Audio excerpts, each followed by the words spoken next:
Então eu quero orar por você agora, eu quero pedir que o Senhor tire de você toda a religiosidade, todo o medo, porque o perfeito amor que vem de Deus lança fora todo o medo, tá bom? Feche os seus olhos e vamos orar. Senhor, meu Deus e meu Pai, eu me coloco na Tua presença nesta noite para Te agradecer pela vida deste irmão e desta irmã que estão orando comigo agora. Oh, meu Deus, abençoa essa pessoa, dê a ela a paz que ela tanto precisa para terminar bem o seu dia e para conduzir a sua vida. Oh, meu Pai, essa pessoa tem enfrentado grandes batalhas. Muitas vezes ela fica com medo do Senhor, ela acha que o Senhor vai desistir dela a qualquer momento. E por isso te pedimos, ó Pai, derrama da Tua presença, da Tua misericórdia, do Teu amor, e que a gente venha tomar posse, Pai, do perdão, da restauração, porque nós somos falhos, ó Deus, e por isso te pedimos perdão por tudo que a gente tem feito de errado, muitas vezes porque nós vivemos uma religiosidade e não um relacionamento de intimidade com o Senhor. Oh, meu Deus, nos ajude a continuar nesse propósito de oração, todos os dias às 6 horas da manhã, às 8 horas da noite.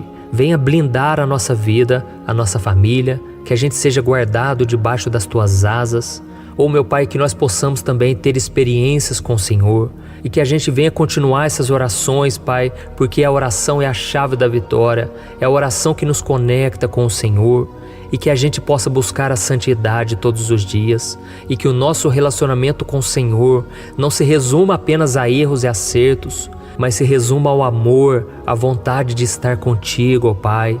Por isso, meu Deus, ajuda esse irmão e essa irmã a entender que o Senhor não é como o ser humano, que muitas vezes não perdoa, não ama, que muitas vezes não entende a nossa dor, o nosso sofrimento. Oh, meu Pai, quantas pessoas agora estão tristes, se sentindo poço, e a única coisa que elas têm é o Senhor. Oh, Deus, eu Te louvo, Senhor, pela Tua presença.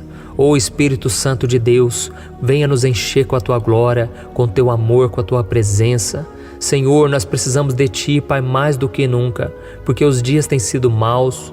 Quantas vezes, meu Pai, nós estamos rodeados por pessoas complicadas, pessoas que não acreditam, não confiam no Senhor, mas nós, meu Pai, queremos ser luz neste mundo, queremos ser luz no trabalho, aonde a gente for, e que o Senhor possa nos encher com a Tua presença, para que a gente também transmita isso aos outros, que a gente não venha ficar compartilhando coisas erradas, mas que a gente transmita a verdadeira palavra do Senhor, porque a verdade nos libertará hoje e sempre. Em nome de Jesus eu oro e Te agradeço por tudo que o Senhor já fez em nossas vidas. Amém. Glória a Deus. Então vamos começar com a mensagem de hoje. Eu sei que ninguém de nós gosta de errar na vida. Isso porque quando a gente erra, a gente sofre muito, a gente perde tempo, perde amizade, perde dinheiro e ainda podemos magoar as pessoas, não é verdade? E da mesma forma eu percebo claramente que muitas pessoas têm medo de errar com Deus. E algumas delas acham que Deus irá castigá-las, Deus vai fazer elas passar por muitos problemas. Outras acham que o Senhor vai ficar com tanta raiva que Ele nunca mais vai responder suas orações. E ainda tem aquele tipo de pessoa que acredita que pode perder a salvação. Eu estou falando isso, irmãos, porque eu já passei por tudo isso. Eu vivia com medo de Deus, eu achava que o Senhor estava triste, com raiva de mim, e isso pesava no meu coração, sabe? Eu queria desistir dos caminhos dele, porque eu achava que já não tinha mais jeito para mim, eu achava que eu nunca iria conseguir satisfazer os desejos do meu Pai, sabe? Tirar um sorriso de Jesus, eu nunca ia conseguir agradar o Senhor. E realmente, o nosso pecado, ele nos afasta do Senhor. Porque Deus é santo e a Bíblia diz que sem santidade ninguém verá o Senhor. Isso está escrito em Hebreus capítulo 12, o versículo 14.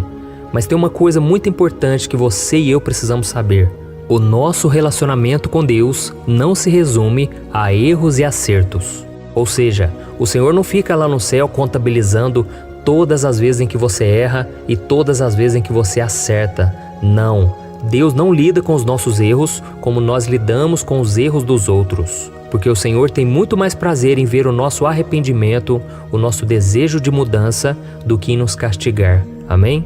Por isso, quando a gente se humilha diante do Senhor, a gente pede perdão. A Bíblia diz que o Senhor não resiste a um coração quebrantado, e Ele então nos perdoa naquele mesmo instante, e Ele se esquece do nosso pecado. E por isso eu senti no meu coração de ler com você uma passagem que está em Miqueias, capítulo 7, versículo 18 e 19. Quem é comparável a ti, ó Deus, que perdoas o pecado e esqueces a transgressão do remanescente da sua herança? Tu que não permaneces irado para sempre, mas tens prazer em mostrar amor.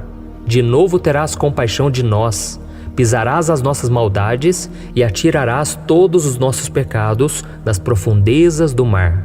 Aleluia! Olha isso, irmãos. O que Deus quer com você não é um relacionamento de erros e acertos, mas de sinceridade, amor e fidelidade. E se você ficar preso àquelas regrinhas de pode, não pode, será que é pecado isso, será que não é? Muitas vezes isso pode tirar a sua alegria, a sua vontade de servir a Deus, porque você vai achar que Deus é aquele que está contabilizando aquilo que você faz certo e aquilo que você faz errado. E aí você deixa de experimentar a liberdade que existe no relacionamento de pai e filho. E você pode ter certeza de uma coisa, foi para a nossa liberdade que Jesus veio a este mundo. Isso está em Gálatas capítulo 5. Por que Jesus veio para te libertar? Porque Ele sabe que o pecado te aprisiona. Ele sabe que o pecado ele te machuca, ele te envergonha. O pecado ele traz o sentimento de culpa. Mas quando você começa a desfrutar de um relacionamento entre pai e filho, você começa então a ser liberto naturalmente. E você começa a saber exatamente aquilo que agrada o coração de Deus. Porque quando você comete um pecado, o Espírito Santo te convence e você aprende que aquilo não convém mais. Assim como o apóstolo Paulo disse, tudo me é lícito, mas nem tudo me convém. Então eu não me deixarei que nada me domine.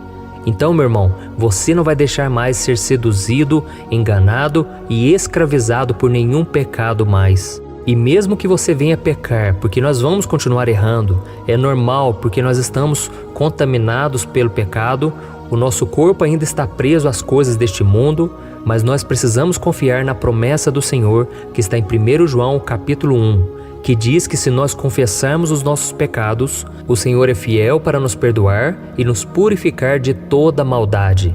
E como eu li aqui para você essa passagem lá de Miqueias, diz que o Senhor ele decide esquecer dos seus pecados. E isso pode parecer estranho porque Deus não se esquece de nada, mas isso quer mostrar que Deus ele decidiu não levar em conta, porque Deus ele perdoa através do sangue de Jesus. E quando você se arrepende e confessa os seus erros, Ele te dá a chance de recomeçar e ter um futuro abençoado.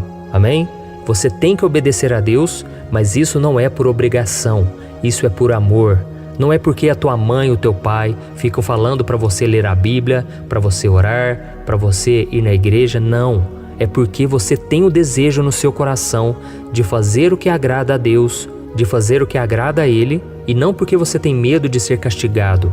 Ou seja, você sabe que Deus te ama e agora tudo o que Ele espera de você é a obediência e que você ame a Ele acima de todas as coisas. E quando você decide amar o Senhor, adorar o Senhor em todas as circunstâncias, a sua vida muda. Sabe, eu vejo que tem muita gente hoje, muitos cristãos também, que tem vivido uma vida deprimida, uma vida cheia de angústias, uma vida vazia. Sabe por quê? Porque não tem ainda um relacionamento com Deus. E com isso, a única coisa que a pessoa faz na vida é ficar correndo atrás de dinheiro, é ficar lutando para sobreviver, é ficar vivendo como qualquer outra pessoa. Mas o que Deus tem para nós é um chamado, é uma vida abundante. É isso que Jesus veio nos trazer. E quando você entra no teu quarto, quando você coloca um louvor, quando você estende as mãos, quando você adora ao Senhor de todo o teu coração, você está atendendo ao chamado do Pai, você está sendo encontrado por Deus. E eu me lembro que quando eu me converti, foi no ano de 2002, eu comecei a frequentar a igreja e Deus foi transformando a minha vida de tal maneira que eu só queria adorar ao Senhor, eu não queria perder um culto sequer, porque eu estava sendo impactado pela palavra, pelos louvores, e isso tudo porque o Espírito Santo veio morar dentro de mim. E quando você entrega sua vida para Jesus de verdade e se arrepende dos seus pecados, agora você já não está mais sozinho. Você tem um foco na sua vida, que é adorar ao Senhor, que é olhar firmemente para Jesus e desfrutar de um relacionamento com Ele por meio do Espírito Santo. Então o Espírito Santo começou a me encher de tal forma que eu entrava no meu quarto, eu dobrava os meus joelhos, E através daqueles louvores que eu colocava para tocar, eu estendia a mão, irmãos, eu chorava e eu sentia a presença de Deus tão forte na minha vida. Às vezes, quando eu ia para a escola, quando eu ia para o trabalho, o Espírito Santo me enchia com a presença dele. Por quê? Porque eu não estava baseando o meu relacionamento com Deus numa forma de obrigação, numa forma de apenas seguir regras. Eu sei que é importante conhecer a palavra de Deus para a gente saber exatamente aquilo que agrada ou não agrada ao Senhor, mas o próprio Espírito Santo me revelava também nas coisas pequenas do dia a dia. Às vezes uma amizade que me atrapalhava, às vezes uma palavra que eu dizia que eu não devia ter falado, sabe, um palavrão ou uma reclamação que eu fazia. Então a palavra de Deus foi me limpando, foi me purificando e me mostrando o que eu devia fazer. Mas tudo isso porque eu queria ter um relacionamento com Deus. Eu queria me aproximar do Senhor. Eu queria sentir a glória dele cada dia mais e saber o que ele tinha para minha vida. E desde então, desde aquela época, eu tenho vivido em intimidade com Deus e eu posso dizer que a maior experiência que um ser humano pode ter é ter um contato com Deus vivo. É você saber que Deus está no céu, Deus está no trono, mas Ele também habita com o coração quebrantado e contrito. É isso que diz a palavra de Deus. Então, se você deseja também ter um relacionamento com Deus, de amor, de obediência, mas sem obrigação, eu quero fazer uma oração por você agora. Você que se identificou com as minhas palavras e você que tem sofrido, Deus prefere te abençoar. Deus prefere apagar a sua culpa se você buscar ao Senhor de todo o coração, se arrepender e desejar obedecê-lo por amor, tá bom?